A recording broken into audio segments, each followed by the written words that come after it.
A day in the life as a sobrang basic estudyante, graduating edition. Kung dyan, papasok ko para kumuha ng exam. Dalawa lang yung exam namin, so hindi ganun kahirap. Pero ayan, pagkatapos niya, pupunta kami ng Intramuros. Kasama ko si Jessica at yung grupo ko para gumawa ng film sa MIL. And after that, pupunta tayo ng PICC. Sobrang busy talaga naman. Pupunta ako ng PICC sa Dulos Fan. Yes, we will worship and praise God there. It is a women convention.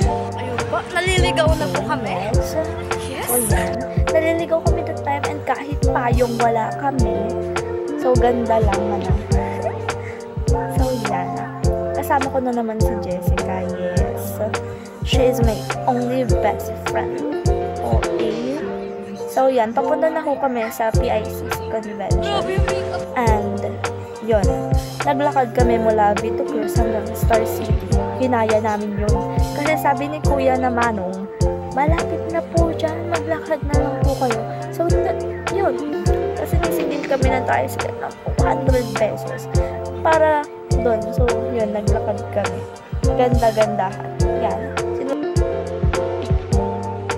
To be honest, sobrang tired na talaga namin that time. And sobrang uhaw gutom kasi na wala pa kaming lunch na. So, ayun. Sobrang pagod na kami. Tapos, until ano pa yan like lunch to 6, gano'n, mga 12 to 6. Doon kami nila ate. Nakapasok ko rin. And, yeah.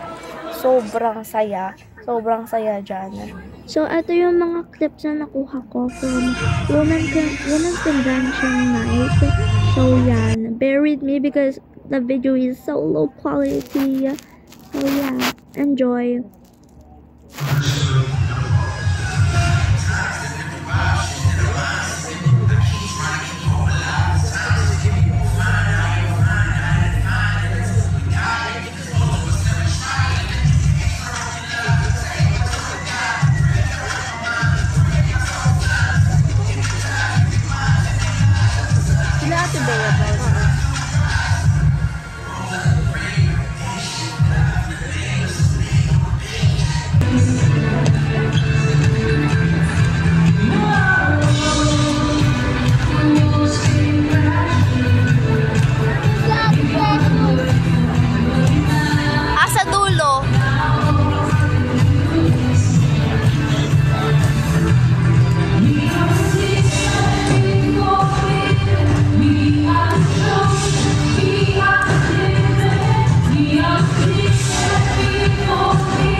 Nakita ko eh.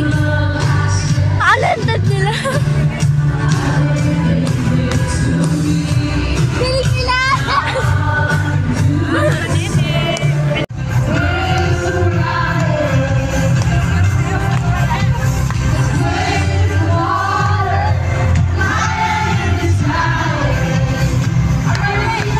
Everyone. Ginabi na po kami. Pauwi na po kami. It's 6 p.m. Grabe, sobrang saya. Yes. Sana kayo magulo ang aking kotse. Ayun po. Kami po yung makikigulo. So yun lang everyone. Thank you.